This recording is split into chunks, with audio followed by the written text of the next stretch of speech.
Olá pessoal, professor Celso Medeiros e hoje nós vamos falar sobre a área de um retângulo. Na aula passada nós falamos sobre a área do quadrado, falamos inclusive que íamos trabalhar na área do triângulo, mas antes de trabalhar na área do triângulo, vamos trabalhar em algo mais parecido com o quadrado, que é o retângulo, né? Então veja, qual que é a diferença do retângulo para o quadrado? O retângulo, né, ele é uma figura que também tem quatro lados, só que ele tem um comprimento e uma largura, né? E esse comprimento e essa largura, esse comprimento aqui, ó, ele é igual ao comprimento que está aqui.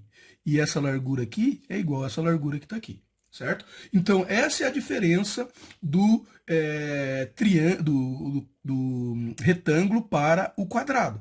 No quadrado, todos os lados são iguais. Aqui, no retângulo, eu tenho esse lado aqui que eu vou chamar de comprimento como lado 1, que esse vai ser lado 1 também, e esse aqui que eu vou chamar de largura como lado 2. E aqui vai ser lado 2 também. Então a área desse retângulo, né, a área do meu retângulo é igual a, se eu pegar lado 1 e multiplicar pelo lado 2, lado 1 e multiplicar pelo lado 2, eu vou encontrar a área do meu retângulo. Então, olha, é a base vezes a altura. Então, a formulazinha que a gente costuma, né, encontrar por aí, a área do retângulo é base vezes a altura, que nada mais é o lado do comprimento vezes o lado da largura, né? Mas normalmente a gente encontra, quando a gente vai ver um formulário, né, essa notação, base vezes altura. Então, olha, o retângulo tem uma base, essa base aqui, ó, o retângulo tem uma base, essa é a base, que eu estou chamando de B. E aqui eu tenho uma altura, que é H, né? Então, a base vezes a altura vai me dar a área desse retângulo, certo? Então, se eu tivesse os comprimentos aqui da base igual a 8 e da altura igual a 7, qual seria a área do meu retângulo? A área do meu retângulo seria multiplicar o 8, que é a minha base, por 7. 8 vezes 7 é 56. Aqui eu tenho uma unidade. Qual unidade? Não foi informada. Então, isso aqui é 6 unidades de área, né? Unidades ao quadrado.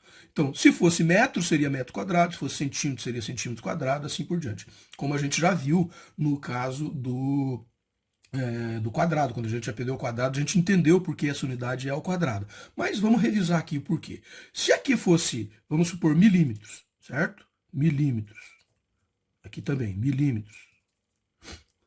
Isso é importante, né, pessoal? Se eu tivesse aqui milímetro, aqui centímetro, eu ia ter que primeiro converter as unidades para as unidades ficarem iguais, para poder fazer o cálculo da área. Eu tenho que ter as duas unidades iguais, tá? Daí eu vou fazer a multiplicação da base pela altura. Então aqui ficou 8 milímetros vezes 7 milímetros. A gente fez 8 vezes 7 e achou 56. E agora eu vou fazer milímetros vezes milímetros. Milímetros vezes milímetros é milímetro ao quadrado, né? Ah, professor, por que milímetro vezes milímetro é milímetro ao quadrado? Olha, se a gente tivesse 2 vezes 2, eu não poderia dizer que é igual a 2 ao quadrado? Então, milímetro vezes milímetro vai ser milímetro ao quadrado. Por isso que a unidade de medida de área sempre é ao quadrado. Agora, pessoal, imagine que eu pegasse esse retângulo, né, e dividisse ele em dois. Olha aqui, ó, eu vou dividir esse retângulo aqui em dois, usando sua diagonal para fazer isso.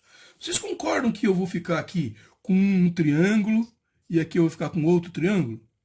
Ou seja, esse triângulo montado a partir desse retângulo, ele não é a base vezes a altura divididos por 2? Olha só, lá no quadrado a gente chegou à conclusão, quando a gente fez essa análise, que a área do triângulo formado pelo quadrado era a área do quadrado divididos por 2. Por quê? Porque se eu divido no caso lá o quadrado em duas partes que formam dois triângulos e aqui no retângulo em duas partes que formam dois triângulos, significa que a área desse triângulo aqui formado vai ser igual ao quê? Então a área desse triângulo vai ser a base vezes a altura divididos por 2. Por quê? Porque se eu somar esse triângulo, a área desse triângulo com a área desse triângulo, eu vou chegar na área do retângulo, né? Então já vai anotando aí, né, como que eu acho essa área do triângulo. Na próxima aula a gente vai falar sobre mais uma área que é parecida com o quadrado e o retângulo, que é a área do paralelograma e depois nós vamos entrar em detalhes como a área do triângulo. Mas eu já estou aproveitando para mostrar para vocês, né, que o triângulo formado a partir de um quadrado é a metade da área do quadrado. O triângulo montado a partir de uma área de retângulo, né, através de criando uma diagonal, criando dois triângulos, ele é exatamente a metade da área desse retângulo, né? E na hora que nós chegarmos lá para ver a área de qualquer triângulo, a gente vai usar esses conceitos que nós aprendemos aqui. Espero que tenham gostado. Até uma próxima.